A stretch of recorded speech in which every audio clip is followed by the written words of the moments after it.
Hello,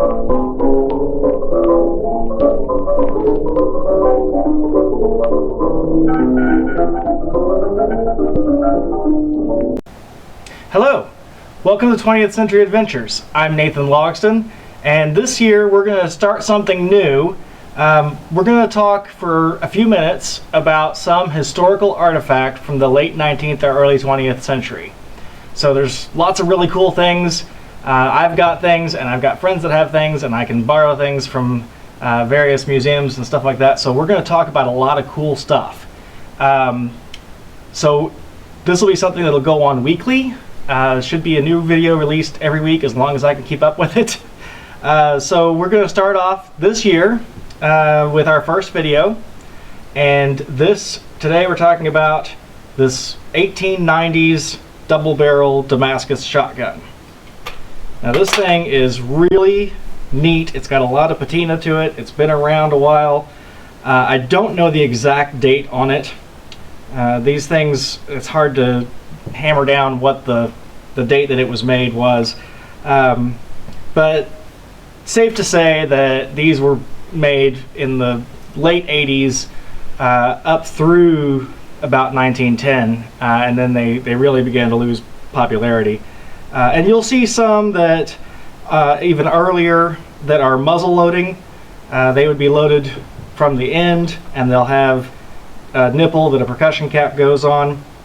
This is what we call a double rabbit ear because of these little hammers, or an exposed side hammer. Now some of the later versions will have no hammer visible. The hammer's inside, and it's cocked by breaking the barrel open. You put your shells in, bring it up, and now you're ready to fire. That became a lot more popular and is how double barrel shotguns are still made today. But these are just cool. I think they're really neat. So we're going to talk about some of the details on this and how to, not really how to load, because YouTube doesn't like us to show that sort of thing, but I'm going to show you some of the tools that are used to load rounds for this, because these guns are a little weak and fragile. They are made with a Damascus wire twist barrel, so it's layers of steel that are welded. It's not the same as a modern barrel that can take high pressures. So you never ever want to put a modern round in one of these. This is black powder only. And a lot of these, because of the use that they've had over the years and the pressures involved, and if somebody's put the wrong load in it at some point, there's potential for these barrels to be compromised. So I highly recommend that if you have one of these and you want to shoot it, take it to a competent gunsmith and have them x-ray the barrel, because that's really the only way you're going to know if this barrel is safe to shoot. But these are all over the place. You can pick them up for not a lot of money, and when they're still good to use, they're a whole lot of fun. And if you use them right and load them right, you won't have to worry about damaging it down the road. So cool thing about most of these shotguns, you can pull this forend off and take the barrel off, and all your proof marks are going to be underneath here, and it'll show what the different bores are here. These looks like they both mic'd out at 18.2, which is 12 gauge. And there's a Belgian mark on here that shows this gun was made in Belgium. Belgium was producing a lot of cheap shotguns for the American market.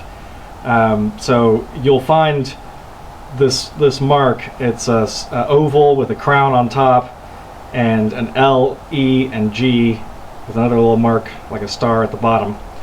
So that's your Belgian proof mark. Shows that that's where this gun originated. Neat piece of history there. All right, so that's the shotgun, and we're going to talk a little bit about the tools. So these are some of the tools that you're going to need if you ever decide that you want to shoot black powder cartridges out of these things. The first tool is the primer set press. You take your shell, put it in there, put your primer in, clamp it down, and it presses that primer into the shell. If you're reusing old shells, you'll need something to with a point to push through there. I have another plunger like this that has a pin on the end, and that pushes the primer out.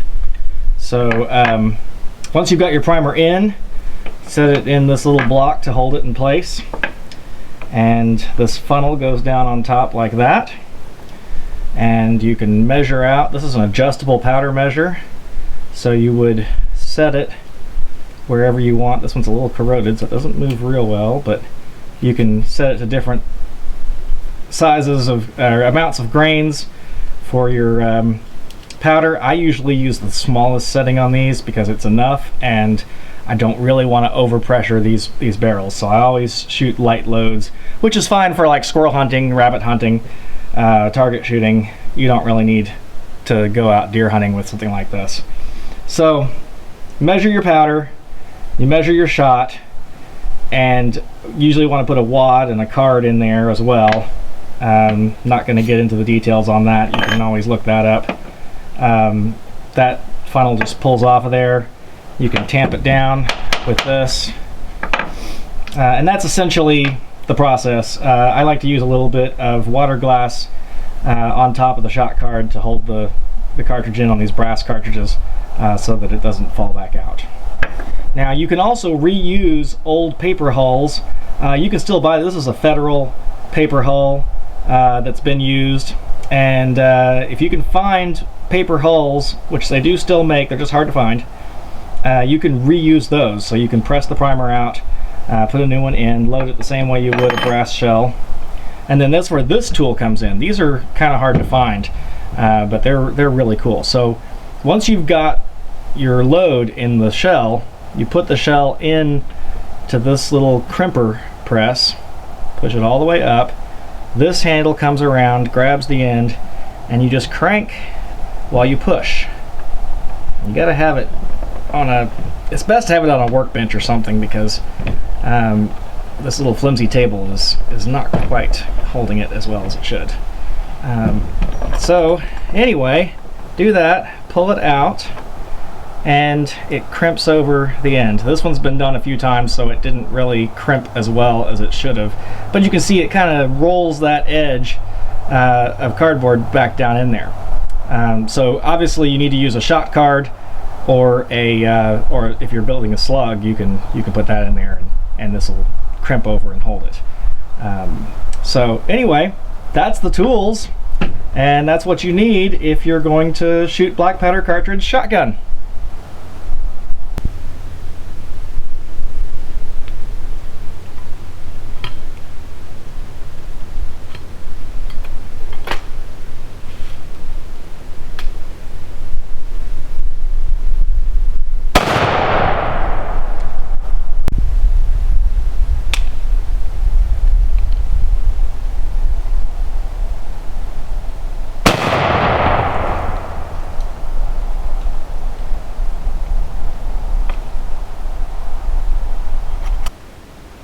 I hope you've enjoyed our first artifact of the week. I hope you learned something. If you did enjoy this, please be sure to like and subscribe and share the video. We really appreciate that. We're going to do a lot more of this kind of stuff coming up. Hopefully have a new video with a new artifact out every week. So be sure to subscribe so you don't miss anything. Thanks for watching. We'll see you down the road.